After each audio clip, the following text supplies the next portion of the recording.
Meus amigos, saiu agora há pouco nos sites de notícias que a Alemanha decidiu não aumentar o pacote de recursos europeu, portanto não tem mais dinheiro para botar na Grécia. Então temos que pensar o caso grego como o primeiro caso emblemático da falência da social-democracia. Eu tenho falado isso reiteradas vezes, porque é isso que está acontecendo.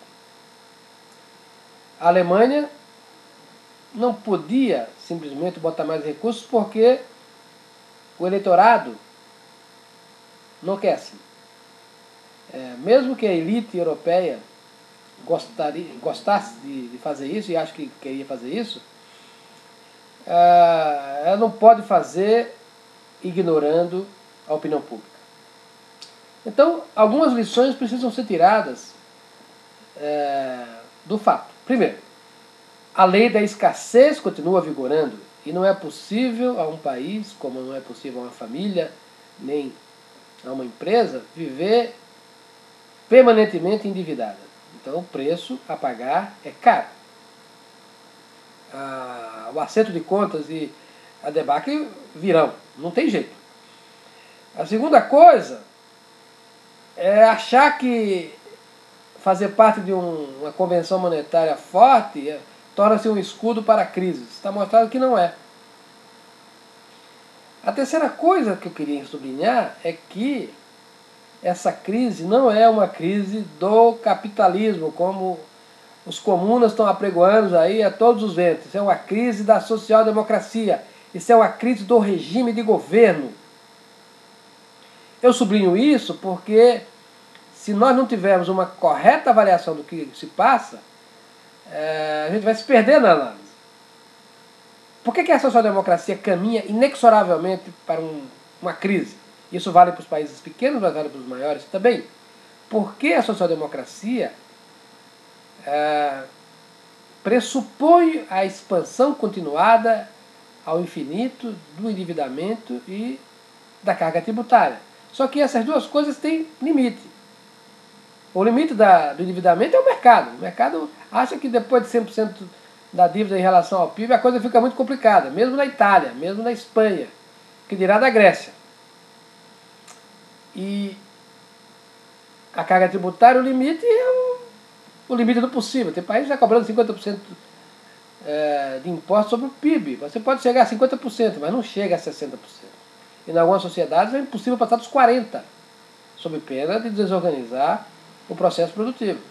Então você tem limites naturais para a expansão da dívida pública e da capacidade de tributação. E a Europa como um todo chegou muito próximo, se não está até além desse limite. Por isso que a social-democracia como proposta política está morta. Morreu de velha. Foram 50 anos aí nadando de braçada, comprometendo o patrimônio das gerações futuras. Só que o jogo acabou. The game is over. Por que acabou? Porque essa lógica não pode se manter.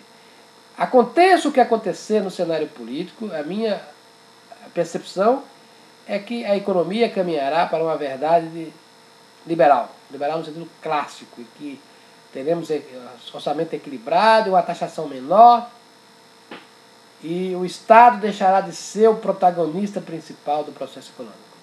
Isso é da ordem natural das coisas. Então o caso grego, ele é muito importante porque ele é a primeira economia, vamos dizer assim, que está centrada na zona do euro, que vai passar por um apuro mais grave do que o Brasil mesmo passou nos anos 80, no começo dos anos 80. Quem viveu um pouco mais sabe do que eu estou dizendo, que o negócio não foi brincadeira aqui no Brasil. Quando o Figueiredo reuniu lá o Conselho de Segurança Nacional para anunciar o arroz salarial e etc, etc. E garanto-lhes que o Figueiredo não fez aquilo por prazer, nem até por querer. Fez porque não tinha saída. Era preciso organizar as finanças do Brasil, que foram estioladas com, vamos dizer assim, a permissividade do governo Geisel e, sobretudo, dos seus próprios primeiros anos de governo, com aquela política bestial que o Delfim Neto colocou em prática. Mas voltemos ao caso grego. É importante a gente observar que a lei da escassez impera E quando chega a hora da verdade, não tem para quem recorrer. Não tem Alemanha, não tem França, não tem Papai do Céu que acuda. Um país, como uma família, como uma empresa, como um indivíduo, tem que viver dentro da sua restrição orçamentária. É parvo querer achar que se pode fazer isso. Os países aproveitaram essa bonança do pós-guerra, um largo ciclo de enorme aumento de produtividade, integração do mercado internacional, depois completado pela integração da China, que é meio mundo, e fizeram o que fizeram. O seu delírio, o seu sonho impossível. Só que esse sonho agora precisa acabar, precisa entrar na real, precisa acordar. Eu diria que a Grécia está acordando, mas atrás da Grécia vai vir um cordão de países da zona do euro. Os próprios Estados Unidos estão acordando. O Brasil já passou por 2 ou 3 choques de realidade e acho que o Brasil, não obstante Lula e não obstante o PT, também tem sua dose de realismo acumulada. A gente sabe qual é o caminho mais curto para a estabilidade. A gente sabe fazer, a gente aprendeu fazendo. O plano real foi esse processo de trazer para a consciência como fazer o ajuste ao menor custo possível.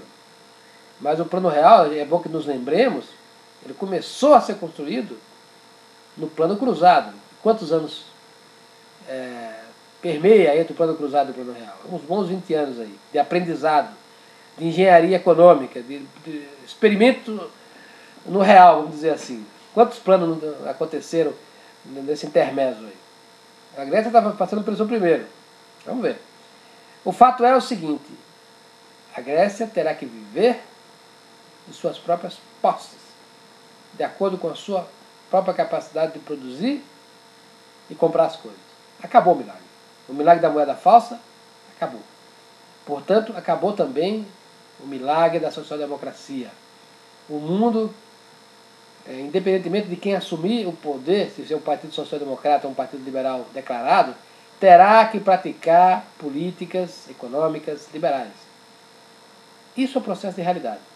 Fora dele é o caos. E a gente vai ver esse caos se instalando até que a ordem verdadeira possa prevalecer.